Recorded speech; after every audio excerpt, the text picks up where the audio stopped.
मिथुन राशि के जातक पिछले कुछ दिनों से 29 मार्च 2025 से बहुत उम्मीद भरी आवाज से मुझसे ये पूछते हैं कि महाराज अब तो शनि का राशि परिवर्तन भी हो गया, लेकिन जीवन में कोई बदलाव समझ में ही नहीं आ रहा।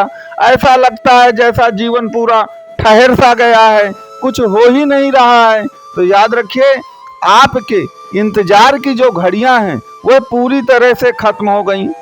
14 अप्रैल 2025 से आपकी जितनी भी उम्मीदें हैं जीवन के लिए वह सब कुछ पूरी होने जा रही हैं। अब क्यों जा रही हैं, हमारी मनोकामनाएं क्यों सब पूरी हो जाएंगी? तो याद रखिएगा, 14 अप्रैल 2025 से सूर्यदेव जो हैं मेष राशि में आ रहे हैं, और जो मेष राशि आपकी कुंडली में है वह 11वें भाव की राशि पड़ेगी। और 11वां जो भाव है ना, वो मनोकामनाओं की पूर्ति का ही है। जो भी आपकी एम्बिशन है, आपकी मनोकामनाएं हैं, वह जो आपके ख्वाब और सपने हैं, उन सब का भाव 11वां भाव मेष राशि ही आती है आपकी कुंडली में। और सूर्यदेव उच्च राशि के वहां विराजमान हो रहे हैं। तो आपकी सभी उम्मीदें जो हैं, सभी मनोकामनाएं जो हैं, वो 14 अप्रैल 2025 से पूरी हो रही हैं। और जो पूरी हो रही हैं उसकी एक विशेषता जान लीजिए कि सूर्य आपके मेष राशि में है, तो वृष राशि में आपके गुरुदेव बृहस्पति विराजमान है, और मेष राशि से एक भाव पहले मीन राशि में बुध शुक्र और राहु विराजमान है। तो कहने का तात्पर्य यह है कि जो सूर्यदेव हैं वह बुध शुक्र और बृहस्पति के मध्य में स्थित हो गए हैं।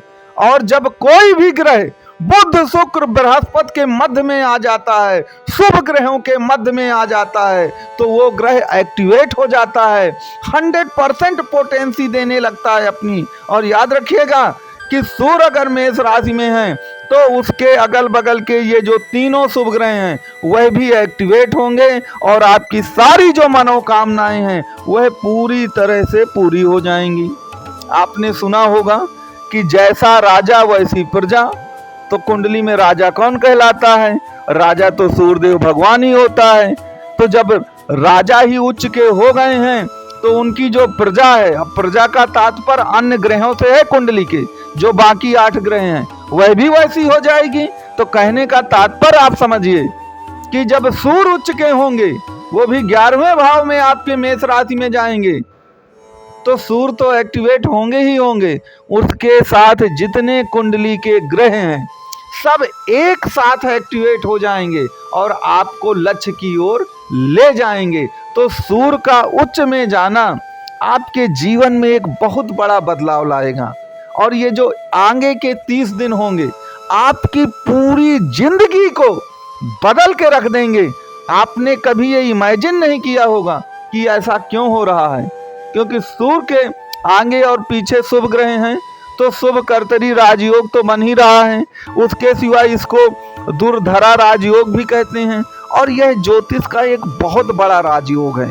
क्योंकि याद रखिए, सूर्य तो अपने आप में पावरफुल है ही, जो मेष राशि में जा करके आपकी सभी मनोकामनाएं पूर्ण करेंगी। लेकिन एक चीज ये भी याद रखें कि कोई भी ग्रह अगर शुभ कर्तरी राजयोग में आ जाता है तो उसकी पावर जो है सैकड़ों गुना बढ़ जाती है, क्योंकि उसको सहारा देने के लिए उसके आगे और पीछे बहुत ज्यादा एक प्रकार से ताकतवर ग्रह जो हैं, शुभ ग्रह रहते हैं, जो कि बुध बृहस्पति शुक्र हैं। अब जितने भी जातक इस वीडियो को सुन रहे हैं वो ये बताएं कि उनकी कुंडली में कितने शुभ कर्तरी योग बनते हैं, अर्थात जहां पर कोई ग्रह बैठा हो उसके आगे और पीछे दोनों जगह शुभ ग्रह बैठने चाहिए, और कितने पाप कर्तरी बन रहे हैं कुंडली में आपकर, वो जरूर आप कमेंट बॉक्स में बताइएगा। पाप कर्तरी का तात्पर्य तो यही है कि जो भी ग्रह पर आप विचार करें उसके एक भाव आगे और एक भाव पीछे पापी ग्रह होने चाहिए, तो वो पाप कर्तरी हो जाता है। अब पाप कर्तरी वाला ग्रह प्रतिफल नहीं दे पाता है, ये याद रखिएगा। हमेशा शुभ कर्तरी वाला जो ग्रह होगा, प्लानेट होगा, वही अच्छा प्रतिफल देगा। और सूर्यदेव जो हैं 14 फरवरी 2025 से शुभ कर्तरी में आ गए हैं, तो वह अपनी उच्च राशि में तो है ही, मेष राशि में प्रवेश करेंगे, लेकिन इसके साथ ही साथ वह शुभ कर्तरी राजयोग में भी हैं। तो ये एक बहुत बड़ा महाराज योग आपकी कुंडली में बना हुआ है, जो आपके संपूर्ण जीवन को है बिल्कुल बदल के रख देगा। अब पहले क्या होता था? पहले ये होता था कि आप क्या करते थे कि जिस पोजीशन में आप हैं, आप सोचते थे कि हे भगवान मैं यही पोजीशन बरकरार रखूं, क्योंकि इतनी ज़्यादा मुसीबतों में हम फंस चुके हैं कि आगे बढ़ने की हम सोच ही नहीं रहे हैं। हमको लगता था कि हम तो कर्ज के जाल में फंस गए, मुकदमों में फंस गए, हम लोगों को क्या मुंह दिखाएंगे, क्या बताएंगे। बड़ी बड़ी बातें करते थे कि विदेश की यात्रा करेंगे, बहुत बड़ा मकान खरीदेंगे, लेकिन कुछ हो तो पाया नहीं। अब लोगों को मुंह क्या दिखाएंगे। यही द्वंद्व जो है, यही धर्म युद्ध जो है मिथुन राशि के बेचारे जातकों के साथ चलता रहता था, और इसी में वो कुढ़ते रहते थे मन ही मन कि पता नहीं आगे जीवन का क्या होगा।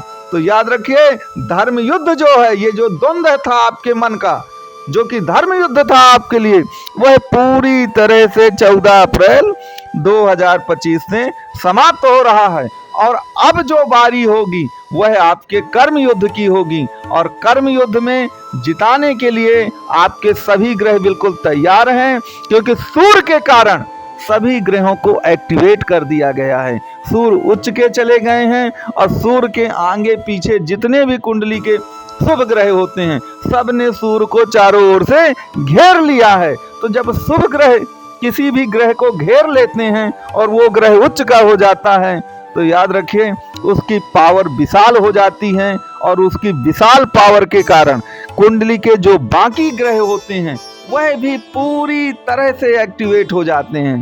तो 14 अप्रैल 2025 आपके जीवन में एक नया सवेरा की तरह होगी, और आगे आने वाले जो दिन होंगे, जो भी आपकी मनोकामनाएं रही हैं, जो भी आपके टूटे हुए बिखरे हुए सपने रहे हैं, वो सभी सपने पूरी तरह से अब आपके साकार होने जा रहे हैं। बस आपको इतना करना है कि जरा अपनी कुंडली में ये जरूर देख लीजिएगा कि कहीं सूर्य नीच के तो नहीं है आपकी कुंडली में। यदि सूर्य नीच के भी मान लीजिए हो आपकी कुंडली में, तब भी आपको इसका प्रतिफल तो मिलना ही मिलना है। भले ही प्रतिफल 100% में 80% मिलेगा, इतना ही तो होगा। तो आप कमेंट बॉक्स में लिखकर बताइएगा, जो भी जातक इस वीडियो को देख रहे हैं, कि आपकी कुंडली में सूर्य कहाँ पर स्थित हैं और उनकी क्या पोजीशन है।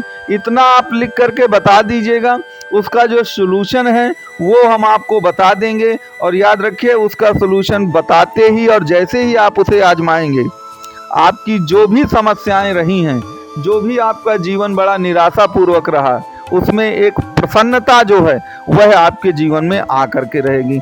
तो बंधुओं, आपको मुझे लगता है कि ये वीडियो पसंद आया होगा। आप अपने विचार जो हैं इस वीडियो के बारे में ज़रूर बताइए।